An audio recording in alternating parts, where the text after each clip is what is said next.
Hey gamer friends, I'm Danielle. And I'm Josiah, and we are ready to roll.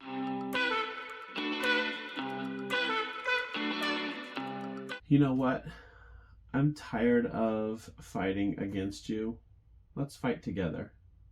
Oh, sounds like a good cooperative game. Let's talk about 5 of the best cooperative games.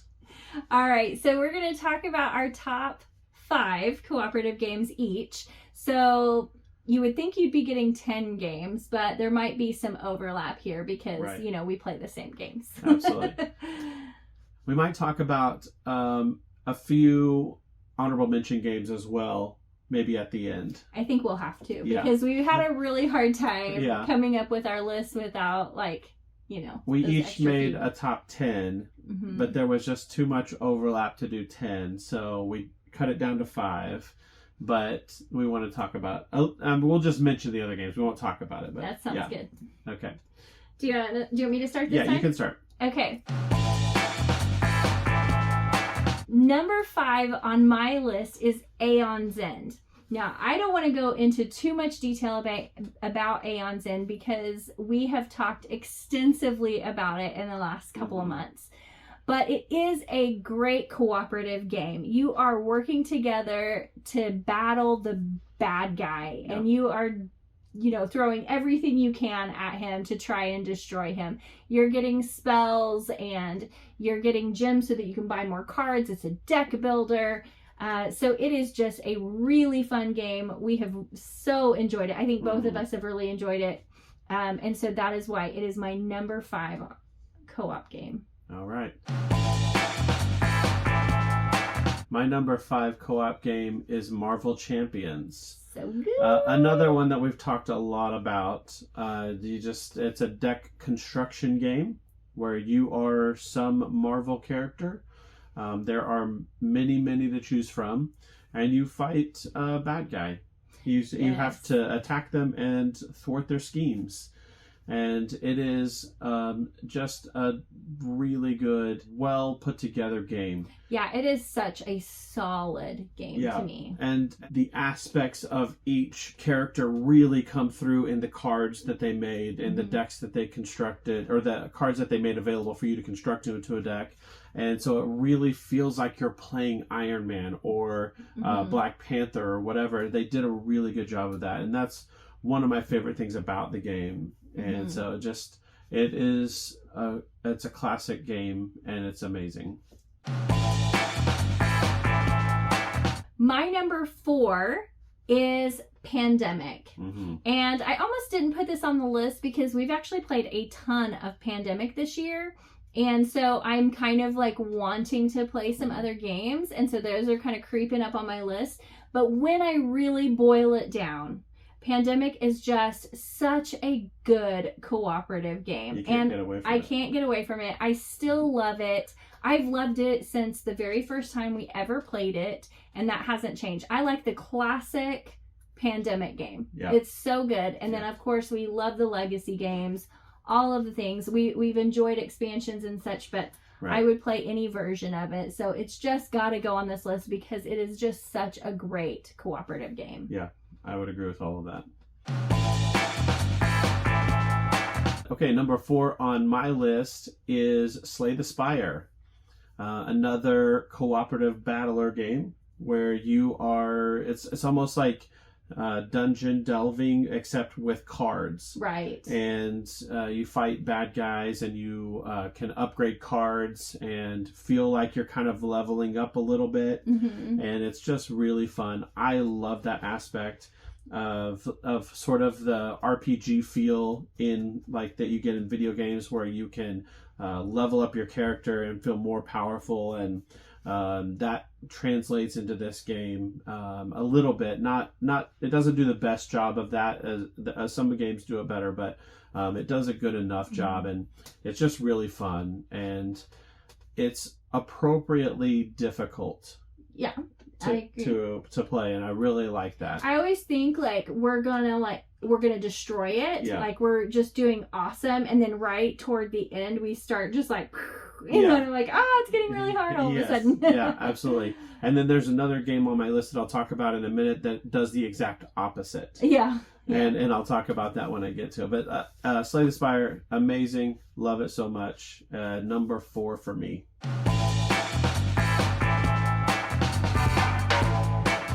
My number 3 is a crossover. It is Marvel Champions. Yeah. I have absolutely loved this game. I'm not going to go into too much detail on it, but just to say that it is so good. It is probably my favorite. No, it definitely is my favorite, like, card battler. Yeah. Where you have to, and it is cooperative, so it's different. It's not like, Magic the Gathering or the other ones where you're competitive. It's not cooperative, but it has the same feel to me, but it's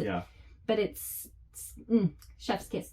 It's just so much better. Yeah.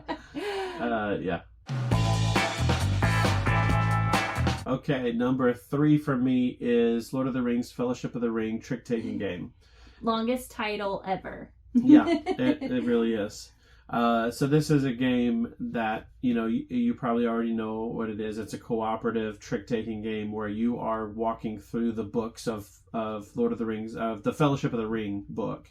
And it does it in chapters and brings in characters when they would come in when the book, introduces them, and you get to play them, and has different sort of conditions that you have to meet in certain areas. And it's just so fun. The experience that we had in our gaming group with this game is top 5 for me. Yeah, it's really good. It's so good. We had so much fun with it, and honestly, it was really cool because you are going through this campaign, and it felt like we were going through a campaign, but with just trick-taking, which is very interesting. And we played through the entire thing, and it was a lot of fun. But it can be reset, and you can play through it again if you want to. Absolutely. And I can't wait for 2 Towers to come out. Yeah. Come on, let's make 2 Towers. All right, my number 2 is similar, but not the same, and it is The Crew. Yeah, so good. And The Crew does technically have a campaign, but it is a little bit different because you're drawing these cards to decide what objectives you have to meet, and there's kind of like some leveling, and they throw in some different rules and stuff. And I think this edges out Lord of the Rings barely, but it does edge them out, and I think it's just because it has more variety. Like every time you play, it's going to be different. So each time we play, even the same scenario, we might draw different cards. Yeah. And so I kind of like that. Just a little bit of extra variability there. Yeah. I do love the Lord of the Rings because of the theme and the characters and getting to play that. But I chose The Crew on this one. Yeah, see, I'm exactly the opposite. Oh, okay. To me, they're equal. But Lord of the Rings edges The Crew because of the theme. Okay. Because it's Lord of the Rings. Yeah. And, I mean, that just, to me, edges it just a little bit more. I get that. And the art is really good. Yeah, for sure. But The Crew is way up. And like I said, I think they're equally good games. I do too. Like, if you just take the games themselves, I can't pick a winner. But the theme gives the Lord of the Rings a little bit of an edge for me. Okay. Yeah.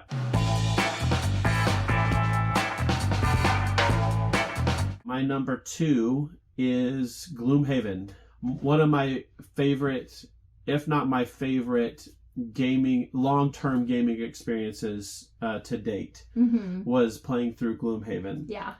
Oh man, it's everything I want. Except there, I'll say with one caveat, and that is the story could use some help. Just a little bit. Yeah. I mean, it was good enough. It was interesting enough. That's right.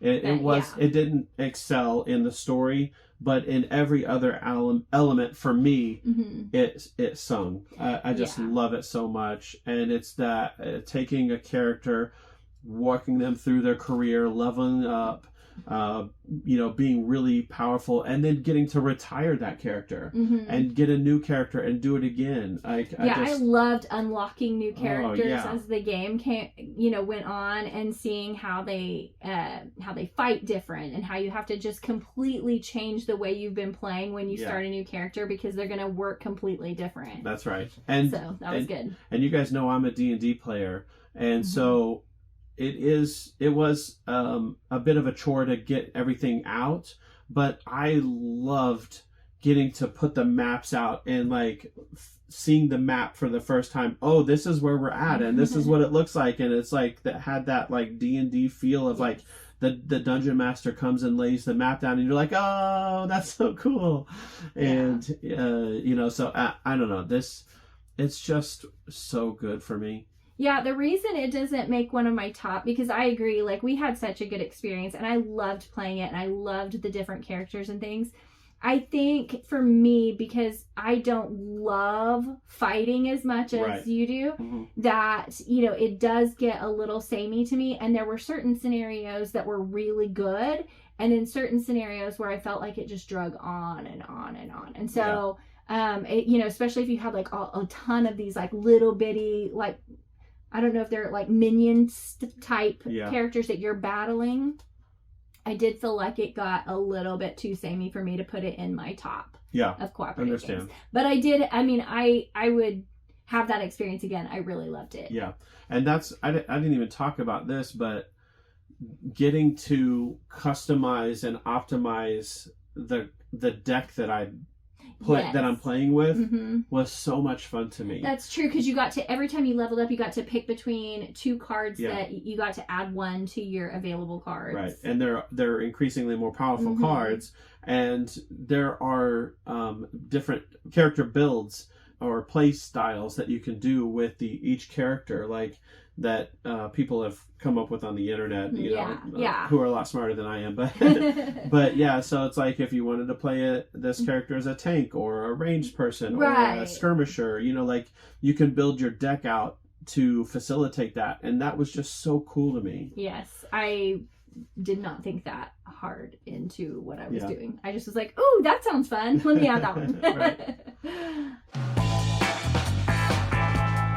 My number one co-op game as of today, because it could change tomorrow, it is Sky Team. Nothing has beat that experience for me, and part of it is just because it's a 2-player cooperative game, and we had such a good time playing that game. And so I think that's like kind of playing into it for me, because you're my favorite person to play games with, and it was like we just had such a good time. And so I don't know, I love Sky Team. I love like, just throwing a bunch of dice and having to figure out how to get you to play what I need you to play in that space so that we can make this work without talking and not knowing what you rolled. Right. It's just such a fun idea, fun game. I loved it. It really was. Yeah. I mean, the only reason that didn't make my list is because we only did 5 games. It was on my top 10. Yes, for sure. Just didn't quite make my top 5. But yeah, I love that game so much. And then my number one is, everybody knows already. They should. It's Aeon's End. It's Aeon's End. I've talked so much about this. I won't belabor the point anymore. It's just the most fun I've had in a game with a game in a really, really long time. Since Gloomhaven, honestly. Yeah.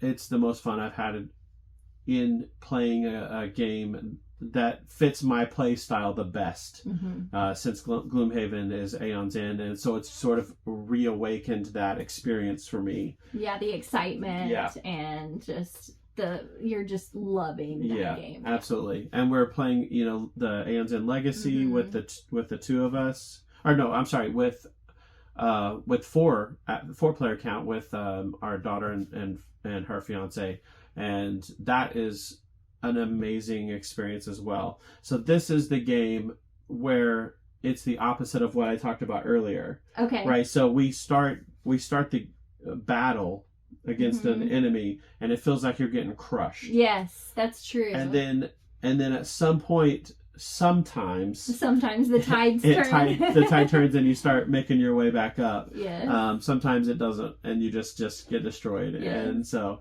but I just love this game so much. I love the experience. I love playing it at 4. I love playing it at 2. Doesn't matter to me. I'm in. Yes, so good. Okay, so that was our top 5 each Yeah. of cooperative games. But now we just have to have some honorable mentions because there's some really great cooperative games out there that we think if you have the opportunity to try them, they are worth the try. Oh, 100%.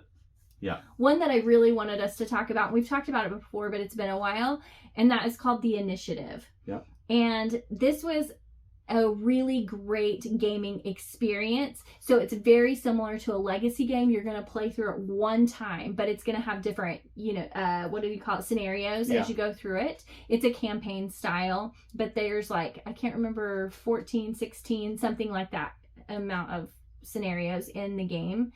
And it has an interesting card mechanic that I really like. It had all kinds of puzzles and things, and it's a great game. It didn't make my top because we can't play it again. Right, yeah. And so I assume that it'll keep going down just because we won't have that experience again. But it was so good when we played it. Yeah, we definitely did have a really, really good time playing it. It definitely captivated us. Yes, it was just fun. Yeah. So my honorable mention game is Too Many Bones. Yes. Yeah, so I can't believe this wasn't in your top 5. I know. It just probably because we haven't played it enough. Yeah, we haven't played it in a little bit. Yeah. Well, we got kind of sidetracked with Aeon's End. We did. And so, it's chip theory, which means it has really high production value, which I'm a sucker for high production value games. And Too Many Bones is very high production, and it's a battler in the same vein as all the other ones that I love. Yes. And I'm seeing a trend. Yeah, there's definitely a trend, but it just didn't quite make my top 5, but I highly recommend it. You won't be disappointed if you play it. No, it does have a little bit steeper entry, like learning the game. Not overwhelming. It actually all makes sense once you play. Yeah. But that first initial learn is a little bit like, wait, what's happening? Right. Yeah. And if Too Many Bones were a campaign style game instead of a session game, then it probably would have made my top 5. Yeah. But because because you play a session and it's over and you start over each time, I don't get to progress. And so that in and of itself probably keeps it out of my top 5. I bet, I haven't looked, I haven't done any of this research, but I bet you someone on the internet, on BGG probably, has come up with a campaign style for Too Many Bones. In fact, Too Many Bones may have. I don't know. They might have released something where it's like, if you want to play it this way, do this. Yeah. And so we should really look into that because it could make it. It would definitely bump it up for me. Yeah. Are there any other honorable mentions that you want to talk about? No. Okay.